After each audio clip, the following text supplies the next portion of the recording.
හොඳයි ළමයි අපි කතා කරන්න බලාපොරොත්තු වෙන්නේ පොඩි ෂෝට් වීඩියෝ එකකින් ඕගොල්ලන්ට 10 11 අවසරේ පන්ති වලට මතක තියාගෙන ඉන්න ඕන වැදගත් කාරණා කීපයක්. අපි කතා කරන්න බලාපොරොත්තු වෙන්නේ මේ වීඩියෝ එකෙන් උපපරමාණු අංශ වල එහෙම නැත්නම් මේ සබ් ඇටොමික් පාටිකල්ස් වල සාපේක්ෂ ස්කන්ධ සහ සාපේක්ෂ ආරෝපණ කොහොමද හැදෙන්නේ කියන කාරණාව. හරි. අපි දන්නවා පරමාණුවක් තුල ප්‍රධාන පරමාණු අංශ වර්ග තුනක් තියෙනවා. මොනවද? ඉලෙක්ට්‍රෝන, ප්‍රෝටෝන සහ නියුට්‍රෝන කියන ප්‍රධාන උපපරමාණු අංශ වර්ග තුන. මේ වගේ ඇත්ත ස්කන්ධ ගත්තට පස්සේ මේවා අතිශයින්ම කුඩා අගයක්. දැන් උදාහරණයක් විදිහට ගත්තාම නියුට්‍රෝනික ස්කන්ධය වෙනවා 1.67 ගුණ කිරීම 10 ඍණ 27 වෙනි බලය කිලෝග්‍රෑම් කියන අගය. ඒ කියන්නේ මේක ග්‍රෑම් වලට ගත්තොත් ඊටත් වඩා කුඩා අගයක් වෙනවා. එතකොට ළමයි ඔයගලන්ට පේනවා ප්‍රෝටෝනයක ස්කන්ධය අපි ගණනය කරලා ගත්තාම ප්‍රෝටෝනයකත් මොකද වෙන්නේ? ඒ කියන අගයම තමයිපත් වෙන්නේ. ඒ කියන්නේ 1.67 10 ඍණ 27 කිලෝග්‍රෑම් කියන අගයම තමයි වෙන්නේ. එතකොට ප්‍රෝටෝනයක ස්කන්ධයට සාපේක්ෂව මෙයාගේ ස්කන්ධය සැලකුවොත් මොකද වෙන්නේ? මේ දෙන්නගේ ස්කන්ධ දෙක සමාන නිසා මේක අපි එකක් කියලා ගත්තොත් මොකද වෙන්නේ? ඊට සාපේක්ෂව මෙයත් එකක් වෙනවා. ඒ අනුව ප්‍රෝටෝනයේ ස්කන්ධයට සාපේක්ෂව නියුට්‍රෝනයේ ස්කන්ධය ළමයි එකක් වශයෙන් තමයි ගණනය වෙන්නේ. ඊළඟට ගාලමු ඉලෙක්ට්‍රෝනික ස්කන්ධය. ඉලෙක්ට්‍රෝනික ස්කන්ධය ආවට පස්සේ ඔයගලන්ට තේරෙනවා ඉලෙක්ට්‍රෝනික ස්කන්ධයේ සැබෑ ස්කන්ධය වෙන්නේ 9.11 ගුණ කිරීම 10 ඍණ 31. හරිද? ඒ කියන්නේ 20 ඍණ 24ට වඩා කුඩා අගයක් නේද? එතකොට මොකද වෙන්නේ?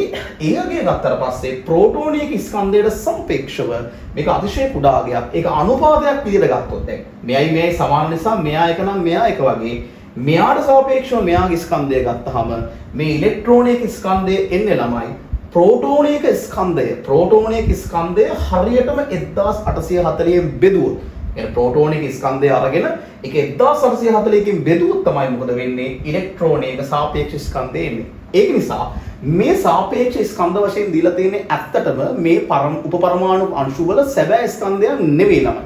ඕගොල්ලන්ට මේ දීලා තියෙන්නේ ඇත්තටම මේ තියෙන උපපරමාණු අංශු වල ප්‍රෝටෝන වලට සාපේක්ෂ ස්කන්ධය තමයි මේ දීලා තියෙන්නේ.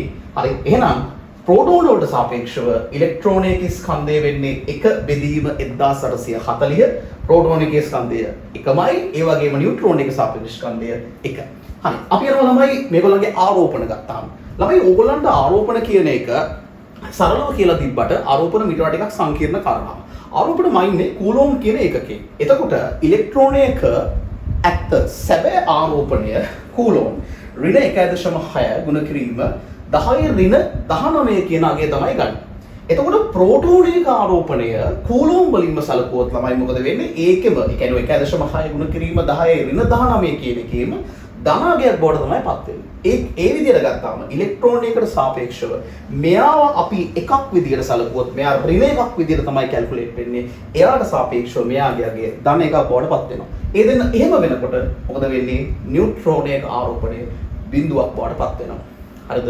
ඒ අනුව මෙන්න මේ න්‍යෂ්ටිය සැලකුවාම න්‍යෂ්ටියේ ඉන්න පරමාණු අංශ වර්ග දෙකයි නියුට්‍රෝන සහ ප්‍රෝටෝන ඒ දෙන්නගෙන් සමස්ත ආරෝපණය බවට පත් වෙන ළමයි ප්‍රෝටෝන ලාභරූපණය. ඒ නිසා මෙන්න මේ න්‍යෂ්ටියේ සමස්ත ආරෝපණය ධන බවට පරිවර්තනය වෙනවා.